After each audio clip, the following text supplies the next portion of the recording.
गति हम लोग शहीद दिवस मनाते आते हैं, कभी लाहन में, कभी सप्तरी में, कभी वर्षा में। संजोग आज का सौभाग्य शहीद परिवार के बीच में आज बलिदानी दिवस के उपलक्ष्य में हम शहीदों पर फूल चढ़ाने का मुझे मौका मिला है।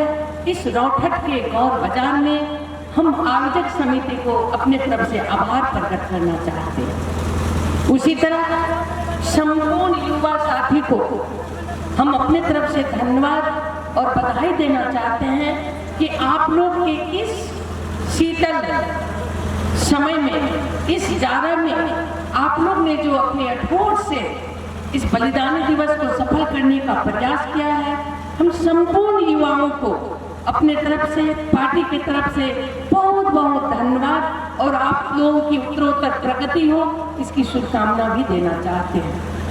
हमें बहुत बात नहीं करना, हम आज शहीद के प्रति नमन प्रकट करने आए हैं। विकास की बात बाद में करेंगे।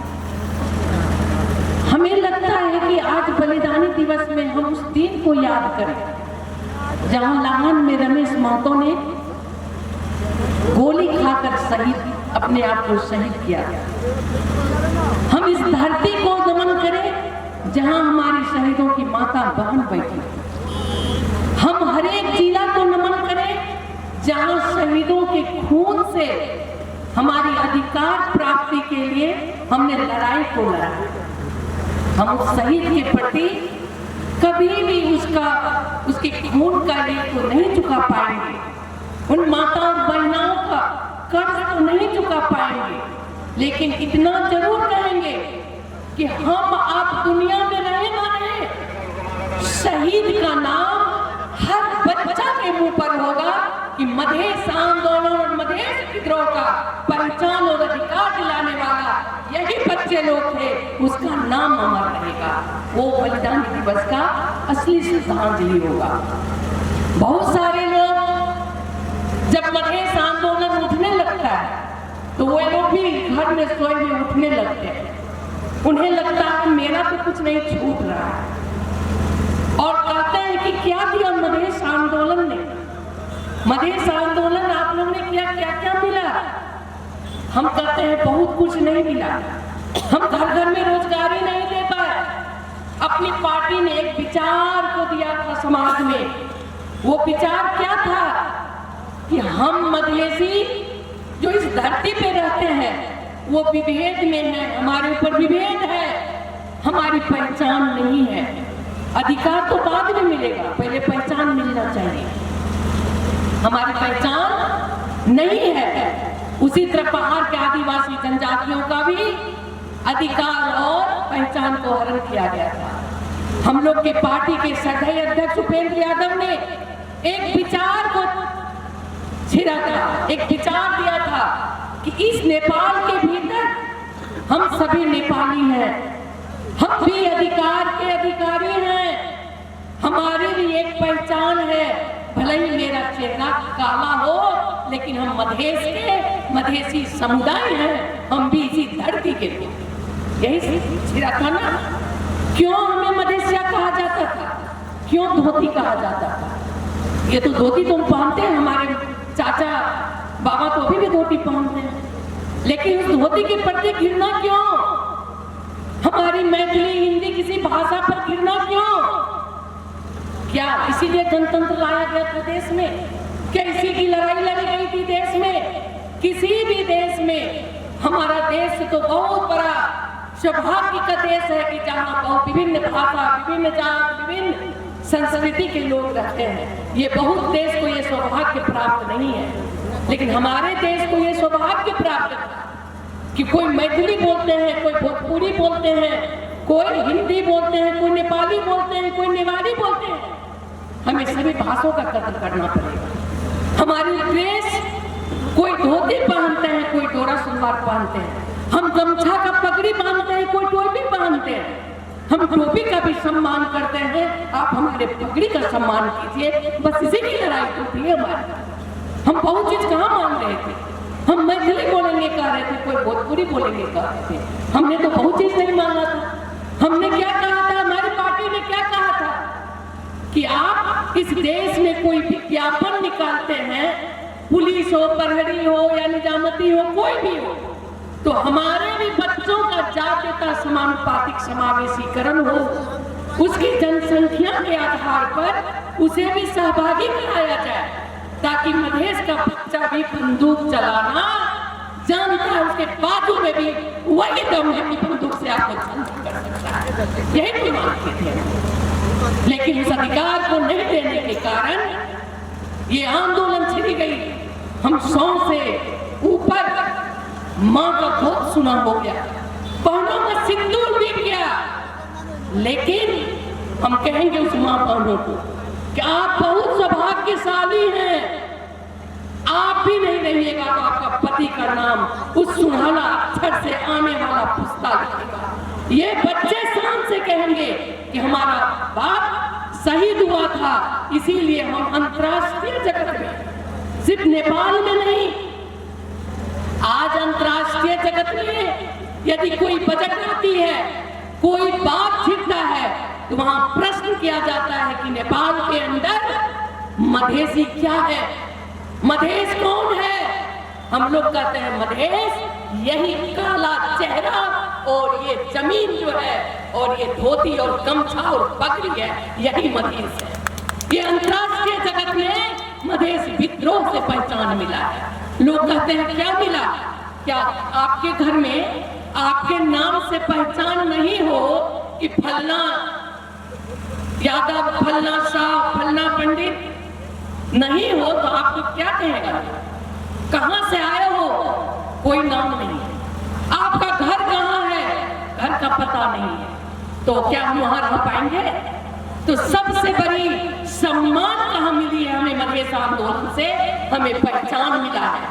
अब लोग मरसिया नहीं कहते, दुर्भाग्य है। जिस दिन मरसिया कहते थे, हम लोग कहते थे हम भी नेपाली हैं भाई, तो कहता था नहीं मरसिया हो। जब हम गौरव से कहते हैं, गौरव से कहते हैं हाँ हम मधेसी हैं, तो वो कहता नहीं मधेसी नहीं, तुम लोग भी यही पर हो। ये उल्टा सीधा बात। लेकिन हम नेपाल के अंदर है, नेपाल हमारा देश है, नेपाल के अंदर बहुत लोग प्रीत है, आदिवासी जनजाति पहाड़ में प्रीत है, उसे भी नहीं मिला। लेकिन हमारी आंदोलन, हमारी विद्रोह हर व्यक्ति को, हर समुदाय को अधिकार देने की बात कर रही है। सिर्फ हमें अधिकार नहीं, हम कहते हैं देश के अंदर जितने भी जात जाति है उसे सम्मान, अधिकार और पहचान दो, उसे भी सभी चीज में नौकरी का हिस्सेदार दो। यही तो हम कहते हैं, लेकिन इस चीज का कोई मायने नहीं है। लेकिन आज हमें 2-4 चीज मिला है मधेश आंदोलन से। मधेसी कहने का गौरव, अधिकार के मामला में पूर्ण अधिकार तो हम नहीं ले सके, लेकिन आज समानुपातिक समावेशी की जो बात हो रही है और कोटा सिस्टम की जो बात हो रही है, वो मधेश विद्रोह, मधेश आंदोलन से स्थापित हुआ चीज है, जो कि आज प्रदेश में क्लस्टर बना है। दलित से माननीय इसी प्रदेश में आप देखे होंगे सुनीता राम मोची, उनके पति बानेश्वर में एक जूता का फसल में पॉलिश करते थे, आज उनकी पत्नी प्रदेश सभा की माननीय है। चमेली देवीदास आज माननीय है, करीमा मोइनुल मुस्लिम माननीय है। ये लोग क्लस्टर से आए हुए समुदायों का सम्मान मिला है, वर्षों पहले ये नहीं मिलता था। ये मधेश आंदोलन से स्थापित किया गया है। उतना ही नहीं, आज 40% महिलाओं को स्थानीयता में, 33% सदन में। मेरी बहन आज मेयर भाषण दे रही थी, मुझे खुशी लग रहा था कि जिस दिन ये माइक पकड़ने के लिए अच्छे लोग का हाथ कांपता था, थरथराता था, आज हमारी महिला भी दहाड़ के समाज के अंदर भाषण कर रही है। वो अधिकार किसने दिलाया? हमारी पार्टी जनता समाजवादी पार्टी ने दिलाया। उन्होंने क्या कहा कि जब तक महिलाओं का कोटा नहीं छुटवाया जाएगा, महिला राजनीति में नहीं आ सकेगी। इसके लिए मेयर व उपमेयर, यदि मेयर में उठे तो मेयर, तो उपमेयर एक महिला होना ही चाहिए। संजोग बस सभी जगह उपमेयर है, लेकिन महिला तो है ना। आज दलित हर एक वार्ड में एक दलित महिला अवश्य होनी चाहिए। कहीं न कहीं हर एक वार्ड में दलित महिला भी वहां निर्वाचित है, चाहे जिस पार्टी की हो। लेकिन अधिकार सुनिश्चित जनता समाजवादी पार्टी ने कर पाया। उतना ही नहीं, कोई भी पार्टी, बड़ी बड़ी पार्टी अपना जितना भी खोटा खोले, संघीयता उसके अक्षर में कहीं नहीं थी। उनकी दस्तावेज पढ़िए, आज भी संघीयता विरोधी है, संघीयता उसके कागज पे नहीं है। लेकिन हम लोग का मांग था उस टाइम में, मधेश विद्रोह में हम लोग क्या कहे थे, मधेश प्रदेश स्वायत्त, मधेश एक स्वायत्त प्रदेश हम लोग ने मांग किया था। 22 जिला का मधेश हम लोग ने मांगा था। याद कीजिएगा, उस टाइम में हम लोग भाषण किया करते थे। लेकिन साजिश पूर्वक इसे टुकड़ा टुकड़ा टुकड़ा करके प्रदेश नंबर 2 जो कल तक था, परसों तक, आज मधेश प्रदेश के नाम से जाना जाता है, जिसके माननीय मंत्री भी आपके मंच पर बैठे हुए हैं। ये संघीयता पहले किसी भी पार्टी के दस्तावेज में आज नहीं है। ये जनता समाजवादी पार्टी के मधेश विद्रोह का अगवा करने वाले श्रद्धेय उपेंद्र यादव की देन है, उसे हमें नहीं भूलना चाहिए। लोग कहते हैं क्या दिया, संघीयता दिया, पहचान दिया, अधिकार, घर घर में रोजगार नहीं दे पाए, लेकिन कोटा सिस्टम करके जो आगे बढ़ रहा है वो हमारी पार्टी की देन है। मैं विगत की याद करा दूं एक बार, जब मैं शिक्षा मंत्री थी आपके बीच में, आप लोग की कृपा से उस टाइम में शिक्षा विधेयक हमने पास किया था। जो शिक्षा विधेयक पास करने में मुझे 3 महीना लगा था। घेराबंदी हुई थी, वो सूची से हटा दिया गया था नियम विपरीत, लेकिन मैंने उस सूची में रखवा के पास करवाया, जिस कारण से मधेश का बच्चा, चाहे आदिवासी हो, जनजाति हो, महिला हो, मुस्लिम हो, सभी को आरक्षण कोटा, मधेश के कोटा से आज 200 से ज्यादा लोग फ्री मेडिकल पढ़ने गए हैं और हर साल 10 बार जाते हैं। ये उस टाइम की देन है, हमारी पार्टी का देन है, जो कि 50 लाख लगता है मेडिकल पढ़ने में, उस टाइम अभी फ्री लोग जा रहे हैं। बीच में 1-2 वर्ष हटा दिया गया, लेकिन सभी ने विद्रोह किया। इन्होंने रेणु यादव का लागू किया हुआ था, ये विद्रोह होगा, फिर उन्होंने फिर उसे पढ़ लिख के फिर उसे आगे बढ़ा दिया। आज हर एक लोग उस कोटा से मेडिकल फ्री पढ़ने जाते हैं। यहाँ लोग छुआछूत का नारा देते थे, हमारा लक्ष्य था कि छुआछूत ऐसे नहीं हटेगा। इस देश से छुआछूत जब हटे, उस टाइम हटेगा जिस दिन एक दलित और चमार के बच्चे भी डॉक्टर और इंजीनियर बन जाएंगे। और उस कारण से मैंने सरकारी स्कूल का एसएलसी किया हुआ बच्चा मात्र उस कोटा में पढ़ सकेगा कि मैंने वो लिख दिया था। वो दलित का कोटा भी छुटियाया हुआ है। हमने, मेरी सोच थी कि सरकारी स्कूल में गरीब के बच्चे पढ़ते हैं, वो निमुखा के बच्चे पढ़ते हैं, जिसे 10 लाख को क्या 50 लाख को क्या 10 लाख भी जोड़ने में समय लगेगा। उसके बच्चे यदि डॉक्टर बन के आएंगे तो हम सभी लोग नब्ज वहीं पकड़ाएंगे, वहां छुआछूत हट जाएगा। मेरी लक्ष्य वो थी और वो करके साबित किया, क्योंकि आज दलित के बच्चे भी मेरे जिला में 5-6 लोग कोटा से फ्री एजुकेशन पढ़ रहे हैं, मंडल लोग पढ़े हैं। ये उस टाइम की देन थी। और जसपा पार्टी के अध्यक्ष जी का, ये सारे लोग पहाड़ के भी सभी पीड़ित लोग उस क्लस्टर में जात के समानुपातिक समावेशी से उसको आरक्षण मिलना चाहिए। आज भी हमारी मांग है, आज भी हम मांग कर रहे हैं कि अभी हर एक पुलिस प्रहरी और आर्मी में उसका कोटा छुटियाया जाए। ये चीज अभी कोटा तो छुटियाया गया है, लेकिन पूर्ण रूप से नहीं हुआ है। हमें तो कभी कभी हंसी भी लगती है कि जब हम लोग आंदोलन करते थे तो और पार्टी पान की दुकान में और नाश्ता की दुकान में हंसा करते थे कि ये लोग आंदोलन कर रहा है, लेकिन उन साथियों को भी हम लोग का फायदा हो गया। आज अधिवेशन हुआ है, महाधिवेशन बड़ी बड़ी पार्टी का, वो प्रत्यक्ष रूप में लड़ना उतना नहीं समझे। मधेसी कोटा से मधेसी का फॉर्म भरा गया है और उसमें केंद्रीय सदस्य बने, चाहे नेपाली कांग्रेस हो चाहे माओवादी हो, क्योंकि फिर ही उसको सेंट्रल कमेटी बनने के लिए नहीं मिलता था। वो मधेश आंदोलन ने उसका भी रास्ता खोल दिया कि तुम भी कोटा से बहुआ केंद्रीय सदस्य तो बन जाओ, वो भी बन रहा है। देखिए समय कैसा होता है। ये सारे चीज अपनी पार्टी ने किया है। आज संघीयता होने के बाद इस साल सबसे बड़ी लड़ाई थी इस प्रदेश के नाम पर। तो नमरी प्रदेश कहता था सबने। मैं माननीय जी मंत्री जी को धन्यवाद देना चाहता हूँ, ऐसा ही संपूर्ण पार्टी के माननीय को धन्यवाद देता हूँ। इस बार उन्होंने साबित कर दिया कि हमारी सब कुछ मिट जाएगी, लेकिन मधेश का नाम, मधेश समुदाय का नाम अमर करने के लिए इस प्रदेश का नाम मधेश प्रदेश साबित कर दिया, वहां पर पारित कर दिया। ये हमारी पहचान है। क्या हमें कुछ नहीं मिला? बहुत सारा चीज मिला, लेकिन संविधान अधूरा है। संविधान में बहुत चीज हमारा नहीं लिखा हुआ।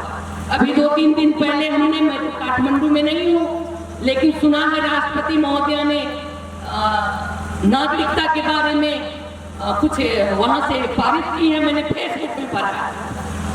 नागरिकता की समस्या है। अभी 6-7-8 लोग चुनाव हो जाए तो वो लोग वोट नहीं गिरा पाएंगे। जिसकी लड़ाई हम लोग लड़ रहे हैं, अभी कह रहे सरकार भी रहते हुए इसे तुरंत लागू कीजिए। जो व्यक्ति वोट गिरा दिया था, इस बार नागरिकता नहीं है तो उसका वोटर लिस्ट में नाम नहीं रहेगा, वे लोग वोट गिराने से वंचित हो जाएंगे। कैसा विभेद है? विभेद है या नहीं है? उसकी भी लड़ाई हम लोग को लड़ना पड़ रहा है। ऐसी बहुत सारी लड़ाइयां हैं हम लड़ रहे हैं। हमारी पार्टी अध्यक्ष जी का हम सभी उसकी लड़ाई लड़ रहे हैं। आंदोलन अभी भी बंद नहीं है। अच्छे चीज को सुरक्षित करके संविधान में जो चीज नहीं है उसे पुनः लिखवाने का हम लोग का प्रयास चल रहा है। आज लिखे, कल लिखे, परसों लिखे, हम न लिखे, हमारे बच्चे लिखेंगे, हमारे पोता नहीं लिखेंगे पर पोता लिखेंगे, लेकिन जो जंग छिड़ गई है वो जंग समाप्त नहीं होगा कब तक, जब तक हमें सब कुछ नहीं मिल जाएगा। हम आज भी 3 गते माँ काला दिवस मनाते हैं, ये याद रहना चाहिए, क्योंकि संविधान अधूरा है और अच्छा चीज को हम लोग ने लेकर आगे बढ़ने का प्रयास किया है। अब रही बात, बहुत लोग बहुत किस्म की पढ़ाई करते हैं। कोई चीर फाड़ का डॉक्टर बनते हैं, कोई किसी चीज पर रिसर्च करके डॉक्टर बनते हैं। तो रिसर्च करने वाले लोग किसी एक पत्ता पर रिसर्च कर देता है, कोई कभी घास फूस पर रिसर्च कर देता है, तो कभी कभी कोई डॉक्टर खाद पर भी रिसर्च करने लगता है। और कितना ही, कोई डॉक्टर चीर फाड़ करके ऑपरेशन करते हैं तो उस बीमारी के पता लगाकर उसे ठीक करते हैं। कोई लोग रिसर्च करने लगते हैं। तो भाई रिसर्च कीजिए, लेकिन जनता को मत भटकाइए। किसान आपके नहीं हैं। ये किसान आंदोलन किया है अपने लिए, अपने बच्चों के लिए। खाद खाद खाद खाद अभी हर एक डिपो में 5-7 मेट्रिक टन खाद है।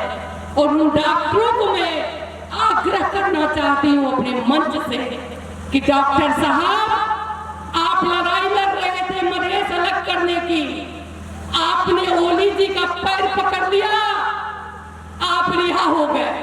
वो एजेंडा वहीं छोड़ दिया है आपने।